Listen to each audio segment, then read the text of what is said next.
मंत्री जी कीजिए, पर चिराग पासवान भी शेर का बेटा है। जितना मुझे प्रताड़ित करना मुख्यमंत्री जी, सीना तान के आपके सामने खड़ा हूं, प्रताड़ित कीजिए। जितना मेरा इम्तिहान लेना है, मेरा इम्तिहान लीजिए, पर आपकी गलत नीतियों के सामने मैं कभी नहीं झुकूंगा। नमस्कार, आप देख रहे हैं धा न्यूज और मैं हूं अभिषेक मिश्रा। लोक जनशक्ति पार्टी रामविलास के राष्ट्रीय अध्यक्ष चिराग पासवान ने एक बार फिर हमला बोला है। बिहार के मुख्यमंत्री नीतीश कुमार पर नॉन स्टॉप निशाना साधा है चिराग पासवान ने कई मिनटों तक। सासाराम का ये वीडियो है, हम आपको सुनाते हैं किस तरह से चिराग पासवान दहाड़ रहे हैं अपने चिर परिचित अंदाज में, और एक बार फिर यह दोहराते हुए कि मुख्यमंत्री जी, चाहे आप मुझे जितना प्रताड़ित कर लीजिए, चाहे आप जितनी कोशिश कर लीजिए, शेर का बेटा हूं, डरूंगा नहीं, झुकूंगा नहीं।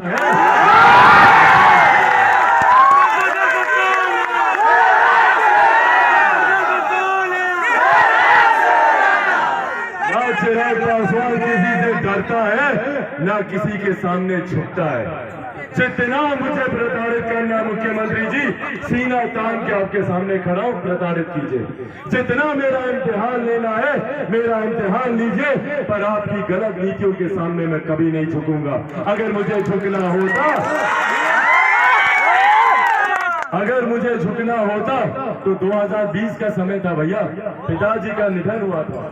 आराम से इनके सामने जाके मैं नतमस्तक होता, हमको कुछ नहीं करना था भैया, जाकर बस यूं झुकना था उनके सामने। और मुख्यमंत्री बोलते हैं ठीक है बच्चा जाओ, उसके बाद हमारा भ्रष्टाचार बढ़ाओ, जाओ यहाँ पर जहरीली शराब बढ़ाओ, अवैध दारू का धंधा बढ़ाओ। अगर उनकी इन नीतियों से, आपराधिक नीतियों से अगर मैं समझौता कर लेता तो आज चिराग पासवान यहाँ पर केंद्रीय मंत्री की हैसियत से आप लोग के सामने खड़ा होता। पर चिराग पासवान ने संघर्ष का रास्ता चुना। क्यों? क्योंकि भैया आज बिहार की छवि जो देश भर में बना दी गई है, शर्म आती है भैया। आप जाइए दूसरे प्रदेश में, लोग आपको ऐसी हीन भावना से देखते हैं। दूसरे प्रदेशों में लोग सोचते हैं कि बिहारी है मतलब अपराधी है। हमारे बच्चे दूसरे प्रदेशों में बताने से डरते हैं, जो शिक्षा के लिए जाते हैं, रोजगार के लिए जाते हैं, वो बताने से डरते हैं कि भैया हम बिहार से आए हैं। और बिहार की जो छवि इन्होंने बाहर बना के रखी है, अपराधियों की, भ्रष्टाचारियों की, कौन जिम्मेदार है भैया इस छवि का? बार बार मुख्यमंत्री नीतीश कुमार जी बोलते हैं कि अरे जाओ जाकर पूछो अपने बाप दादा से कि 15 साल पहले का बिहार कैसा था। भाई नहीं फर्क पड़ता हमें कि 15 साल पहले का बिहार कैसा था। पिछले 15 साल से आप मुख्यमंत्री हैं, आप बताइए कि आपने 15 साल में बिहार में क्या किया? कितने शैक्षिक संस्थान खोले, कितनी फैक्ट्री खोली, कितने रोजगार दिए? आप बताइए मुख्यमंत्री नीतीश कुमार जी कि आपने 15 सालों में क्या किया? बार बार पे 15 साल पहले का डर दिखाना, ये कहीं ना कहीं आपके किए हुए कामों के ऊपर पर्दा डालने का काम होता है। आपने 15 सालों में बिहार को बर्बाद करने का काम किया, बदहाली की कगार पे लाकर खड़ा कर दिया। मैंने आज तक कभी नहीं सुना कि कोई दिल्ली का लड़का बिहार आता हो शिक्षा के लिए। आप लोगों ने सुना क्या? बंबई से कोई लड़का आया कभी बिहार में रोजगार के लिए? तो फिर क्यों सिर्फ हम बिहारियों को ही दूसरे प्रदेश जाना पड़ता है शिक्षा के लिए, रोजगार के लिए? यहाँ बुजुर्ग मौजूद है, महिलाएं हैं, इनको मैं देखता हूँ दिल्ली में एम्स के सामने लाइन लगाकर खड़ी रहते हैं दिनों तक डॉक्टर से मिलने के लिए। क्यों ये स्वास्थ्य सेवा हमें हमारे प्रदेश में नहीं मिलती?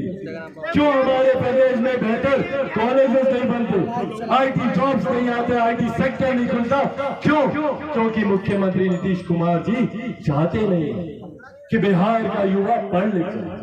क्योंकि अगर बिहार का युवा पढ़ लिख गया, जानकार हो गया, अपने अधिकारों को समझने लग गया, तो मुख्यमंत्री से सवाल करने लगेगा जैसे चिराग पासवान मुख्यमंत्री से सवाल करेगा।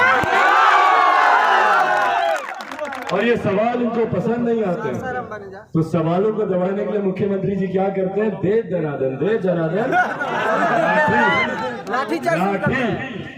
लाठी का इस्तेमाल करते हैं मुख्यमंत्री जी। तो जिस तरीके से मुख्यमंत्री ने हर अपने खिलाफ उठती हुई आवाज को दबाने के लिए लाठी का इस्तेमाल, शिक्षक हो, इंजीनियर हो, डॉक्टर हो, STT के छात्र हो, RRB NTPC के लड़के हो, कोई वर्ग का व्यक्ति हो, जब जब उसने अपनी आवाज को बुलंद की, मुख्यमंत्री नीतीश कुमार जी ने लाठी चलाने का काम किया। लाठी अंग्रेज भी खूब चलाते थे, और अंग्रेज एक काम और करते थे, क्या? बांटो और शासन करो, डिवाइड एंड रूल, फूट डालो और राज करते रहो। भाई शर्म आनी चाहिए प्रदेश के मुख्यमंत्री को। प्रदेश का मुखिया होने के नाते प्रदेश के मुख्यमंत्री की जिम्मेदारी थी कि 13 करोड़ प्रदेशवासियों को एक साथ लेकर चलते, सबके हक की बात करते, सबकी बात करते, सबको साथ लेकर चलते। पर यहाँ पर मुख्यमंत्री ने तो और हम लोग को बांटने का काम किया, दलित को महादलित किया, पिछड़ा को अति पिछड़ा किया, कभी अगड़ा को पिछड़ा से, कभी हिंदू को मुस्लिम से, सिर्फ बांटने की राजनीति। और आपने बांटा, हम बटे भी मुख्यमंत्री जी, हम बटे भी, पर बदले में क्या मिला बताइए? कोई एक ऐसा दलित महादलित परिवार है जो बताए कि जो घोषणा इन्होंने की थी, जो योजना इन्होंने बनाई थी, किसी को उस योजना का लाभ मिला हो? यहाँ पर चुनाव से पहले क्या घोषणा किए थे भैया? क्या क्या किसी चुनाव से पहले क्या घोषणा किए थे कि अगर किसी दलित परिवार में हत्या होती है तो उनको रोजगार दिया जाएगा। बताइए मिला किसी को रोजगार? सिर्फ घोषणा घोषणा। और इस बात को मानकर चलिए साथियों, ये मुख्यमंत्री जो हम लोग को जातियों में बांटने का काम करता है, ये मुख्यमंत्री जो हम लोग को धर्म के नाम पर बांटने का काम करते हैं, ये मुख्यमंत्री कभी हम लोग के सगे नहीं हो सकते। मुख्यमंत्री ने सिर्फ जातियां बनाने का काम किया अपने वोट बैंक के लालच में। आज बोलते महिलाएं हमारी वोट बैंक है, जाकर देखिए मुख्यमंत्री जी, जहरीली शराब से मरने वाले लोगों के घर में सिर्फ महिलाएं बची हैं। जब वो आंसू बहा रही होती है तो मुख्यमंत्री जी एक बार जाकर उनके आंसू पोंछना जरूरी नहीं समझते, एक बार नहीं चाहते कि किसी के परिवार पे जाकर मिले। हम लोग गए थे, चिराग पासवान गया था हर एक जगह, गोपालगंज की बात हो, मुजफ्फरपुर की बात हो, यहाँ पर चंपारण की बात हो, बेतिया की बात हो, आपका मुजफ्फरपुर हो, वैशाली हो, आरा हो, बक्सर हो, नालंदा, मुख्यमंत्री के गृह जिला नालंदा हम लोग गए, जहां जहां हम लोग गए औरतें आंसू बहा रही हैं। और मुख्यमंत्री नीतीश कुमार जी एक बार जरूरी नहीं समझते भैया, जब तक आप जाइएगा नहीं आप समझिएगा कैसे कि आपके कानून में क्या विफलताएं हैं, किस तरीके से आप उसको सुधारने का काम कीजिएगा। पर मुख्यमंत्री नीतीश कुमार ने सिर्फ बात कर शासन करने का काम किया, कभी किसी दुखियारी के, कभी किसी पीड़ित परिवार के जाकर आंसू पोंछने का काम नहीं किया। इसीलिए साथियों ये आगाह करने आया हूं कि जरूरत है अब हम सबको एकजुट होने की, हम सबको एकत्रित होने की। हिंदुस्तान में अगर कोई एक फर्क है, कोई एक भेद है तो इतना कि एक अमीर जो अमीर होता जा रहा है, दूसरा गरीब जो गरीब होता जा रहा है। और जब तक इस अमीरी गरीबी की खाई को नहीं पाना जाएगा, तब तक जो विकसित राज्य बनाने का हम लोग सपना देखते हैं, उस सपने को हम लोग पूरा नहीं कर पाएंगे। और इसीलिए बिहार फर्स्ट, बिहारी फर्स्ट के माध्यम से हम लोगों ने निरंतरता में हम लोगों ने कार्य किया, प्रयास किया कि किस तरीके से गरीबी रेखा में, भाई आजादी के 75 साल के बाद आज भी अगर बिहार को पिछड़ा प्रदेश कहा जाता है तो क्यों?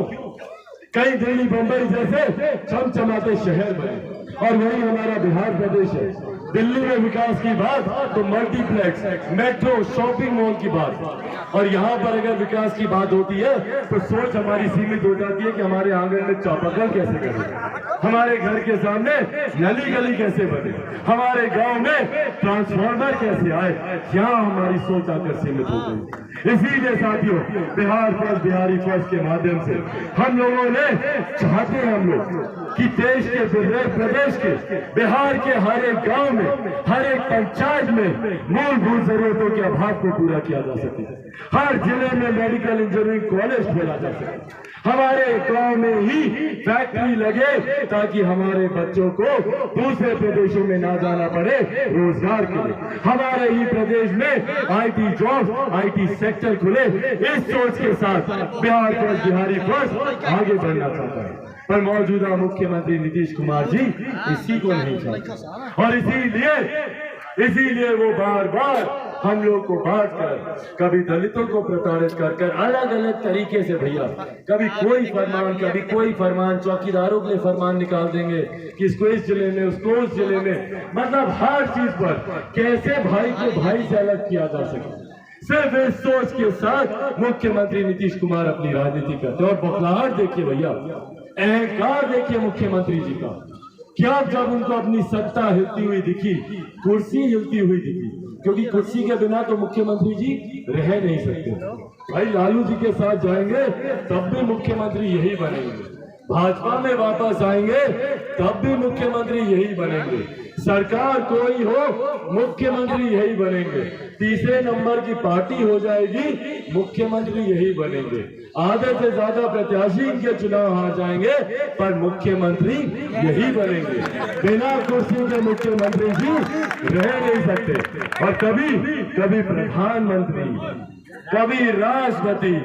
भैया जब तक देश के प्रदेश के प्रधान हैं तो पहले प्रदेश में तो दीजिए ध्यान।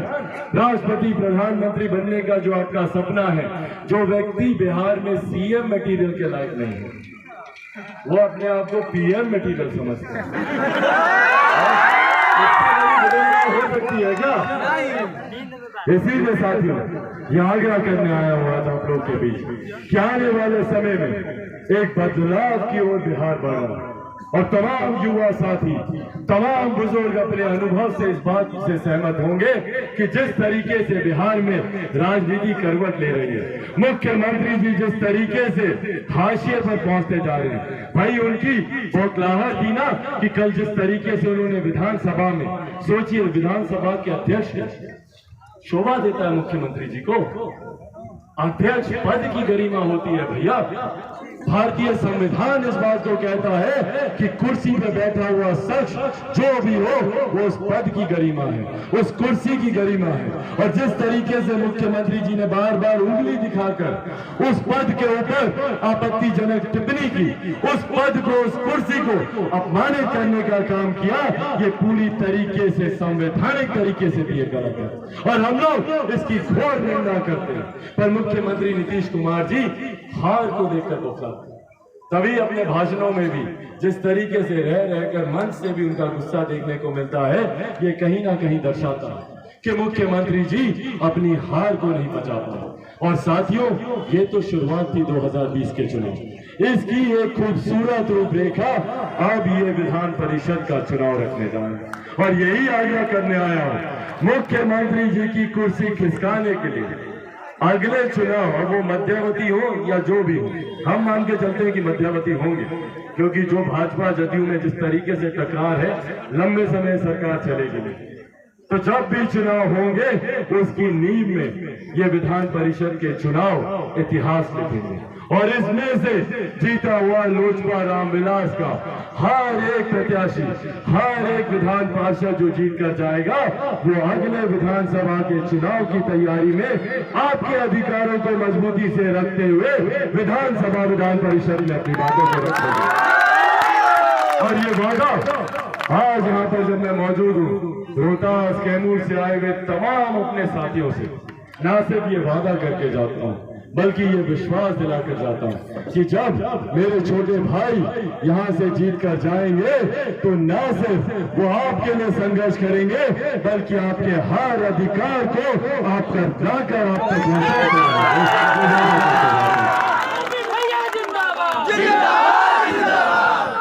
इसीलिए साथियों, इसीलिए इनको जिताना बहुत जरूरी है, इनको अपना आशीर्वाद देना बहुत जरूरी है। अगर एक विकसित बिहार बनाना है, बिहार फर्स्ट, बिहारी फर्स्ट के सपने को अगर हम लोग को साकार करना है और प्रदेश से भ्रष्टाचार अपराधियों की सरकार को अगर हटाना है, तो उसके लिए रवि को यहाँ से जिताना जरूरी है। तो जिताएंगे ना?